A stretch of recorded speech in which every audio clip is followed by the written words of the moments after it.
All right, so we are talking about research methods in this part of your notes.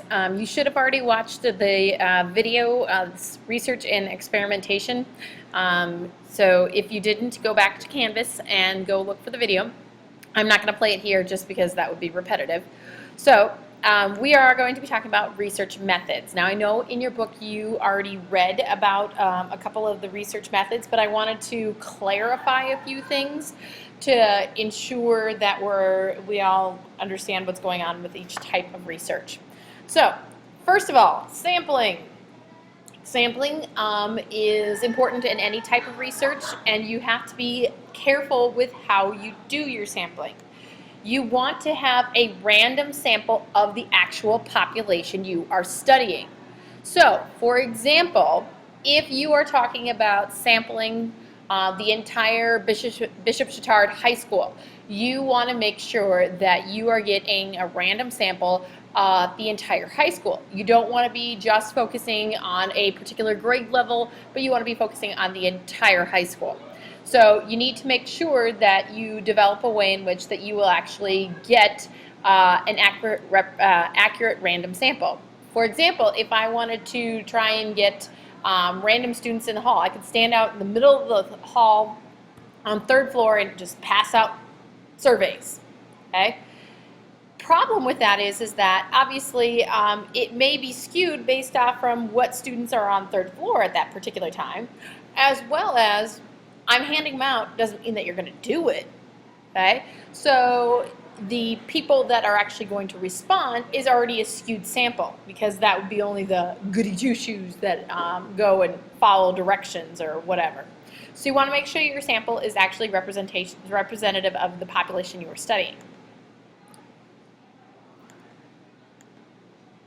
So that's, for example, this picture illustrates that if you are trying to, your population is the entire, all of these schools, you want to have a number of students from each school. So you're picking out several students from each school, not just a group from one school.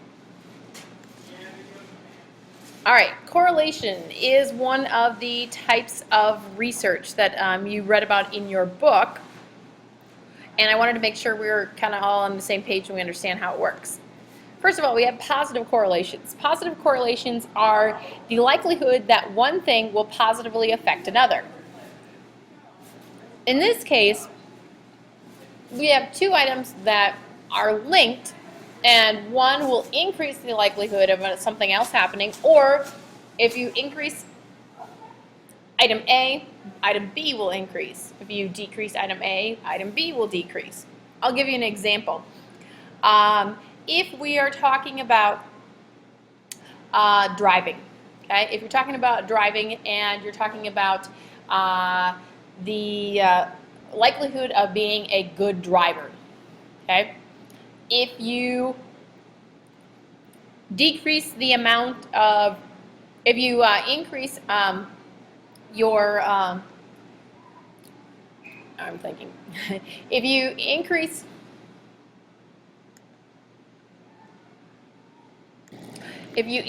your following the traffic laws, obeying traffic laws like stop signs, stop lights, speed limits, if you increase that, you will increase your driving safety, your being a good driver. That would be a positive correlation. Negative correlation is going to be where the likelihood of one thing will negatively affect the likelihood of another. So, for example, if you increase your usage of your cell phone, talking on your cell phone while you are driving, that will decrease your safe driving. Okay, so it could also be the opposite. If you decrease your cell phone usage, it will increase your safety. Okay.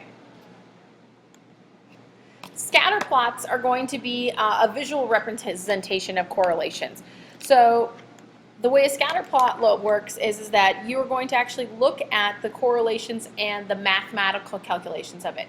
As far as I know, the AP test will not actually ask you to calculate things, but they may ask you to actually look at a scatter plot and be able to determine if it is positive or negative.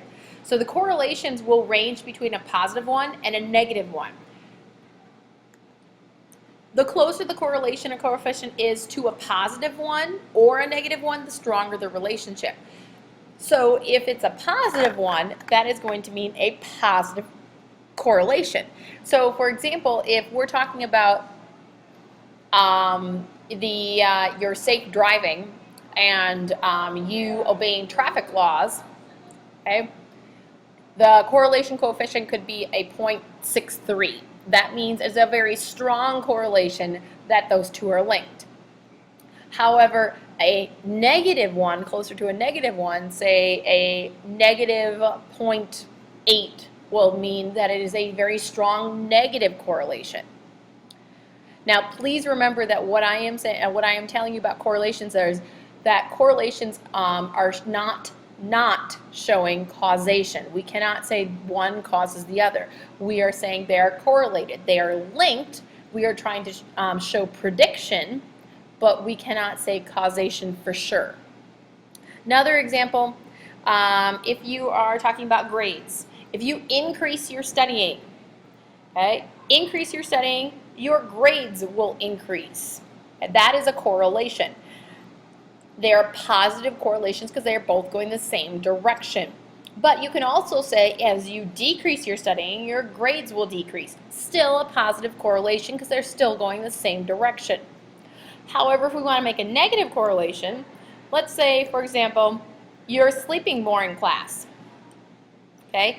If you increase your sleeping in class, that means that your grades will decrease. That's a negative correlation. They're going in opposite directions. I could also say if you decrease your sleeping in class, your grades will increase. Still a negative correlation because they're going in the opposite direction.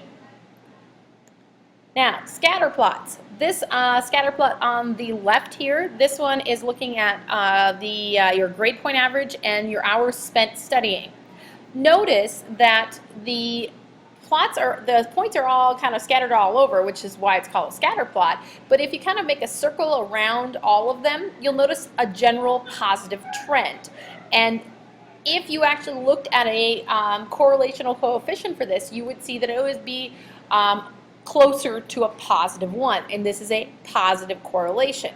This is what a positive correlation looks like. On the opposite end, this is what a negative correlation looks like. So as you can see that this is going to be hours spent playing video games and your grade point average. So you can see that as you play more video games, it lowers your grade point average.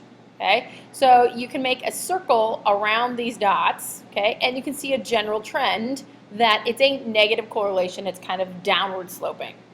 Okay, obviously there are some outliers in there, but as a general trend, that's what it looks like. Okay, so you should be prepared to not only give examples of correlations, but also be able to recognize on a scatter plot if it is generally a positive or negative correlation. All right, that's it for today.